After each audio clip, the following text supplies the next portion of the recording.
Coronel Gerson Gomes, de volta aqui conosco no Jornal da Auriverde. Coronel, só queria tratar de um tema, falando de Forças Armadas, falando também sobre narcotráfico e combate ao narcotráfico, é isso, Coronel?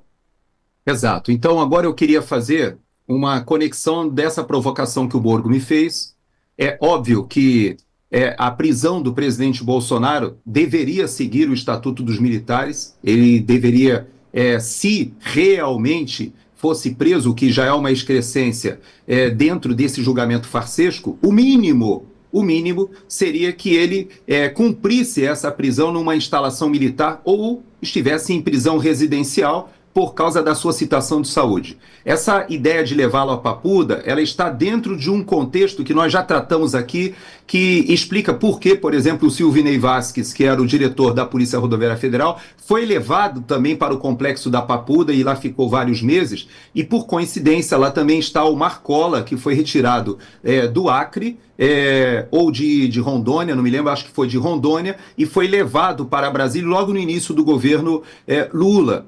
Existe uma série de conexões de assuntos que acabam sendo ligados ao tema do narcotráfico, ao do narcoterrorismo, e eu vou fazer essa conexão em seguida. Eu gostaria de lembrar também que tem outros oficiais, eu lembro do próprio general Paulo Sérgio, que a gente fala pouco dele porque ele era o comandante do Exército, assume o Ministério da Defesa quando o general Braga Neto, que também estava no alto comando, foi levado para ser o ministro da Defesa. Lembre que quando o presidente Bolsonaro ele escolhe o general Braga Neto para ser o ministro da Defesa, ele faz uma troca e nos comandos das Forças Armadas, porque o general Braga Neto era mais moderno do que os comandantes, então os 3 comandantes são trocados, alguns outros oficiais generais que eram mais antigos são substituídos porque eram mais modernos que o Braga Neto. O Braga Neto depois vai para a vice-presidência e o Paulo Sérgio assume o Ministério da Defesa. Todas essas ações tiveram uma série de consequências e reverberações nas cúpulas militares. Eu, como militar, que conheço um pouco melhor do que a nossa audiência, eu entendi e já comentei sobre esse assunto. Porém, a gente não pode esquecer, e aí eu faço essa lembrança do Paulo Sérgio, até porque ele está entrando com um segundo embargo, agora o seu advogado, eu estava lendo, um segundo embargo de declaração, porque houve um cálculo completamente equivocado da sua pena. E foi gritante, é só ler, a gente vai lendo os votos ali dos ministros, soma e vê que não bate. Mas é mais uma ação que o seu advogado está fazendo e que, obviamente, sabe-se que, ainda que haja um recálculo, ainda que haja uma consideração com esses erros, nós já vimos que esse é um julgamento político e que a intenção não é realmente trabalhar de acordo com o que diz a legislação, mas camuflar, dar uma imagem, vamos dizer assim, de legalidade, de legitimidade. Bom, aonde eu quero chegar agora, e eu peço a atenção da nossa audiência. Hoje, as Forças Armadas dos Estados Unidos, elas entraram ao combate ao narcotráfico. E daí? Qual é a consequência disso? Durante toda a minha carreira militar, durante os 32 anos que eu fiquei no Exército, as nossas Forças Armadas, elas tinham um problema doutrinário. E esse problema doutrinário era acarretado por uma tentativa dos Estados Unidos de colocar as Forças Armadas da América do Sul para fazerem um papel de contenção do narcotráfico, porque esse narcotráfico tinha o destino os Estados Unidos. Bom, na Colômbia nós vimos que os Estados Unidos colocaram ali bases e presença militar para coibir o narcotráfico. Houve operações de destruição de plantações de coca, etc. Bom, nesse período, os militares das Forças Armadas do Brasil, eles cada vez foram tendo uma relação com os Estados Unidos melhor. Essas relações com os Estados Unidos, elas no governo militar, particularmente a partir do governo Geisel, elas ficaram bem estremecidas. Por quê? Porque parte dos nossos programas, por exemplo, o programa nuclear, o próprio programa de submarino de propulsão nuclear, mas por que não dizer o nosso programa de veículos lançadores de satélites, todos esses programas, eles tinham e sofriam bloqueio, até boicote das forças dos Estados Unidos, porque se preocupavam do Brasil ter um desenvolvimento.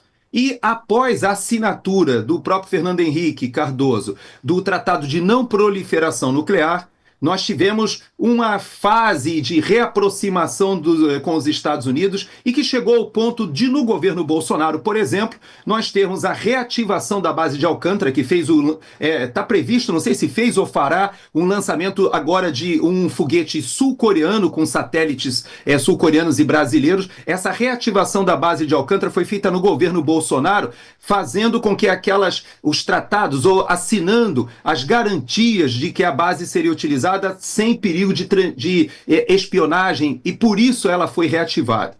Existe um tratado que fez com que os Estados Unidos voltassem a se relacionar com o Brasil no que diz respeito ao programa espacial. A mesma coisa aconteceu com as usinas nucleares. A nossa primeira usina nuclear era de tecnologia americana, mas houve boicote para a transferência de tecnologia e nós fomos para a tecnologia alemã. Tudo isso que os militares, durante a minha geração, olhavam os Estados Unidos como um país que tinha interesse de manter uma estabilidade na América do Sul, sem permitir que o Brasil assumisse uma hegemonia ou uma posição geopolítica muito grande que pudesse representar, numa alternância de poder, um problema para os interesses dos Estados Unidos, era vista por nós militares nos nossos estudos. Essa aproximação aconteceu com os Estados Unidos. A nossa indústria de defesa hoje é completamente alinhada à OTAN. Nós fomos considerados, como foi a Arábia Saudita essa semana, no governo Bolsonaro, pelo governo americano, como parceiros preferenciais extra-OTAN. Isso abriu o mercado da Europa para a Embraer, para a nossa indústria de defesa. Tudo isso aconteceu. Bom, porém, hoje os Estados Unidos resolveram que não vão mais terceirizar essa questão do combate ao narcotráfico, pedindo que as Forças Armadas da América do Sul resolvam o problema lá, enquanto para os Estados Unidos esse era um problema de polícia, era um problema do poder judiciário. Era como se eles dissessem para os países da América do Sul, dizendo o seguinte: olha, vocês devem colocar as Forças Armadas não para a função precípua de defesa da pátria de guerra, mas utilizarem as Forças Armadas como poder policial para a contenção do narcotráfico. Mas nós, aqui nos Estados Unidos, nós temos as nossas Forças Armadas para a guerra, defendendo os interesses dos Estados Unidos fora da base territorial. E droga, para a gente, é um assunto de polícia, é um assunto de guarda costeira, é um assunto do poder judiciário. Era assim antes. Porém, a situação se deteriorou de tal maneira que hoje, no governo Trump, ele modificou, transforma as organizações de narcotráfico em organizações terroristas. Essa classificação não é somente semântica, porque aí entra o Departamento de Defesa, agora chamado de Departamento de Guerra, e essa mudança também não é só semântica, e coloca as Forças Armadas, e mais do que isso, retira o principal porta-aviões que estava no teatro de operações, na zona de operações na Europa, no Mediterrâneo, cobrindo não só a questão do conflito na Ucrânia, como as questões ali do Irã com Israel, e traz para o Caribe, para a América Latina. Coloca as Forças Armadas agora na fronteira com o México, o que seria impensável aqui nos Estados Unidos algum tempo atrás, e resolve o problema da imigração ilegal. Estabelece uma faixa de fronteira e joga as Forças Armadas ali. Coloca as Forças Armadas no Pacífico e no Caribe e está afundando barcos de narcoterroristas. E não são mais só narcotraficantes. Então, essa é uma mudança que está acontecendo agora e que talvez a população brasileira esteja ainda aprendendo a lidar com isso, com a gente vendo o Derrite, indo para o Congresso, aprovando uma legislação agora dos faccionados, a sociedade brigando para se considera grupo narcoterrorista ou não. Mas e as Forças Armadas, como ficam? E aí eu quero dizer para você, Pitoli, que eu publiquei também no meu X, essa semana, matérias de lá da imprensa do Acre. E nessa matéria da imprensa do Acre, eu coloquei uma matéria que diz o seguinte: o Acre hoje é o estado da Amazônia legal em que as facções estão presentes em 100% do território, em 100% dos municípios. Olha só o que a matéria acabou levantando. E é muito grave isso, é importante a gente entender os desdobramentos disso. Olha só, um Fórum Brasileiro de Segurança Pública, ele fez uma pesquisa e descobriu que as organizações criminosas, essas facções, estão presentes em 100% das cidades do Acre. Tanto em Rio Branco, Assis Brasil, Brasileia, Epitaciolândia, são várias dessas cidades, porque das cidades do Acre, em 17 delas nós temos as duas facções, Comando Vermelho, PCC, disputando. em várias das cidades da nossa fronteira. Então, isso é gravíssimo. Eu vou, só para que a gente tenha uma ideia, toda a Amazônia é legal, isso não é um problema só do Acre, isso acontece em Rondônia, na Amazônia, no Amazonas, acontece no Pará, no Amapá, em Roraima. Todos esses estados estão com organizações criminosas hoje, que antes eram um problema de polícia e se transformaram na fronteira em um problema de defesa. E isso é importante a gente entender, porque para que a gente tenha uma ideia, existem cidades onde o Comando Vermelho está sozinho, existem cidades em que há uma disputa, e existem cidades, e eu vou colocar aqui o valor total, existem cidades, são mais de 16 cidades no Acre hoje, em que tem uma disputa, inclusive com presença de organizações de fora do país. E aí eu queria voltar a uma lembrança que eu fiz aqui na Auriverde. Você lembra, Pitoli, quando, há um tempo atrás, eu falei que o comandante do Comando Sul, o almirante, o nome dele é Halsey, almirante Halsey, ele foi em maio, ele esteve no Brasil, dos dias 19 a 23 de maio. Você lembra que eu disse para você aqui no ar que o almirante fez um pedido inusitado querendo visitar Rio Branco, no Acre? Você lembra disso? Lembro.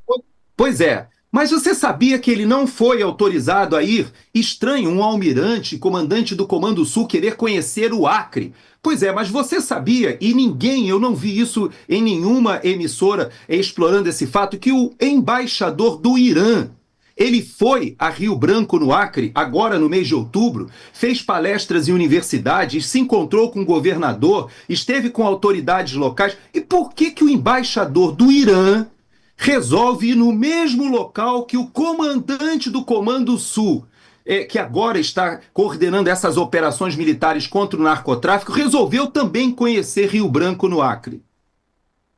Acre hoje, 100% das cidades estão com a presença dessas organizações pelos Estados Unidos consideradas como narcoterroristas. O embaixador do Irã vai pessoalmente ao Acre fazer uma visita. Segundo as notícias oficiais, é uma aproximação econômica, cultural, etc., mas isso a gente sabe que são linguagens diplomáticas. Então, Pitoli, eu quero dizer para você o seguinte: hoje, a situação do narcoterrorismo, seja ele classificado como narcoterrorismo ou não, isso que a gente está debatendo depois daquela operação no Alemão, eu posso te dizer o seguinte: o Equador está passando por isso agora. Por quê? Porque Guayaquil, assim como Santos, são os portos principais de saída da cocaína da América do Sul. Porém, o Equador e o Brasil não produzem cocaína. Se o Equador e o Brasil não produzem cocaína, isso significa que o Porto de Santos e o Porto de Guayaquil são a principal saída. Quem é que está por trás, então, dessas organizações? No Equador se sabe que são cartéis colombianos e mexicanos.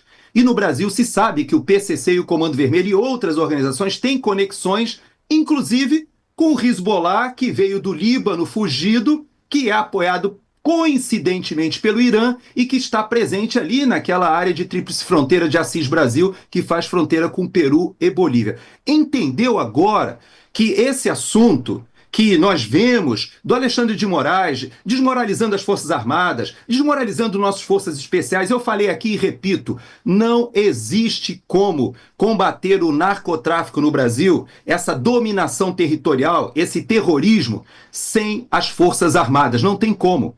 A CORE e o BOP são o que a gente tem de mais profissional no que diz respeito a forças especiais em combate urbano. Não existe nenhuma tropa melhor no Brasil do que a gente encontra no Rio de Janeiro em termos de conhecer o terreno, mas eles não têm capacidade de resolver esse problema sozinhos. E digo mais, a polícia, ela tem um sistema que você precisa operar morando na mesma cidade, tem que ter o seu tempo de folga, você não consegue durar na ação, no terreno, mais do que algumas horas. Sem força armada, você não consegue resolver esse problema. Nas fronteiras, agora está notório. Existem dezenas de cidades na nossa faixa fronteiriça, em todos os estados da Amazônia, legal, todos os estados que têm floresta amazônica hoje, existem cidades, temos os pelotões nossos de fronteira, mas são cidades inteiras com a presença hoje do narcoterrorismo, com conexões e disputas com as organizações dos outros países, ou seja, do outro lado da fronteira. Esse deixou de ser um assunto de segurança pública há muito tempo. Não dá para resolver só com o artigo 144. A gente precisa entender isso. E por isso eu digo para você, Pitoli, que todo esse julgamento farsesco, esse momento que a gente está vendo agora de humilhação das Forças Armadas, de submissão, inclusive, ao poder político, que é um poder político que, obviamente, a gente já conhece do passado, o nível de corrupção sistêmica, o como ele está imiscuído com crime organizado, a gente sabe disso. Há provas, agora estão aflorando aí essas apreensões, Polícia Federal, banco, as ligações com um banco que tem a esposa do ministro Alexandre de Moraes contratada, que tem o Michel Temer contratado, que tem o Lewandowski contratado. É tão óbvio o que está acontecendo no Brasil, só que esse processo não tem como ser revertido sem a contribuição e a participação das Forças Armadas. Então eu digo para você, Pitoli, que o problema ele é bem mais complexo. Ele não é somente uma questão de disputa política ali dos ministros que são colocados ou ligados ao poder executivo do Lula, querendo fazer uma simples perseguição política, querendo atacar o Bolsonaro e seus apoiadores. Não é isso. Essa é talvez a ponta do iceberg. Mas existem questões muito maiores, e aí eu faço o meu apelo.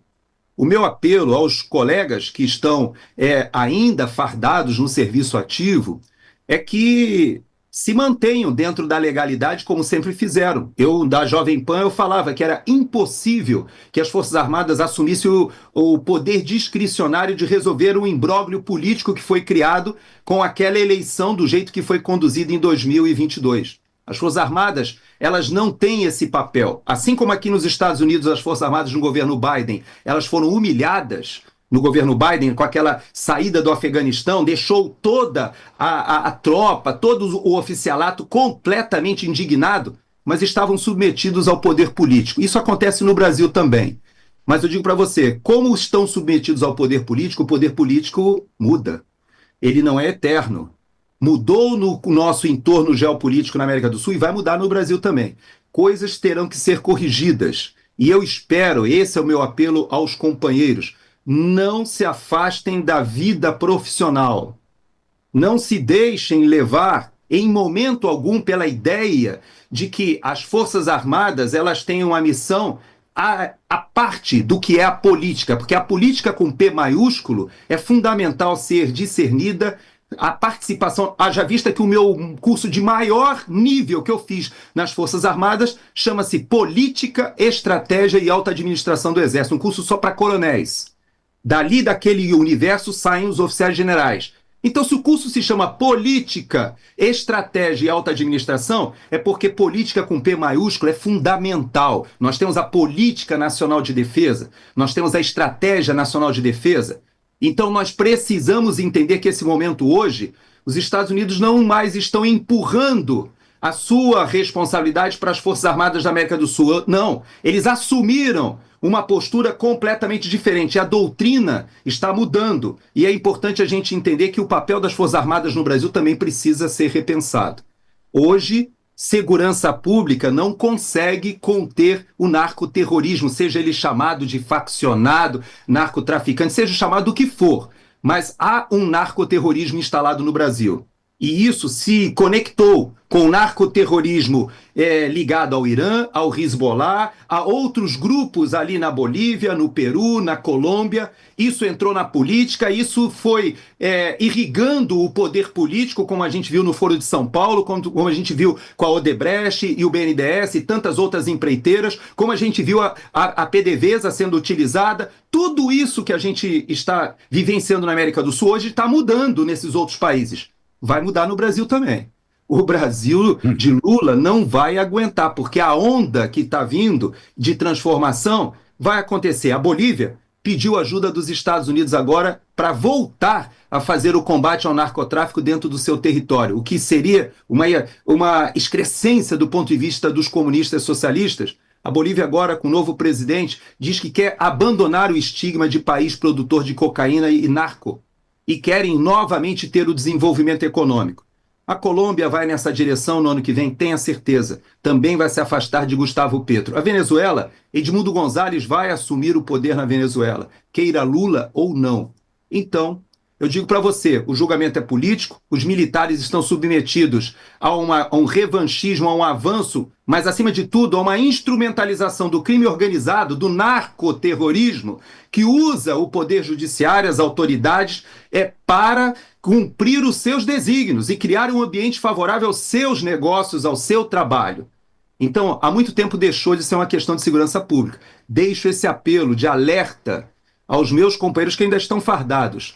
Fiquem ligados, não esmoreçam. A inteligência é atualizada, porque o jogo político vira.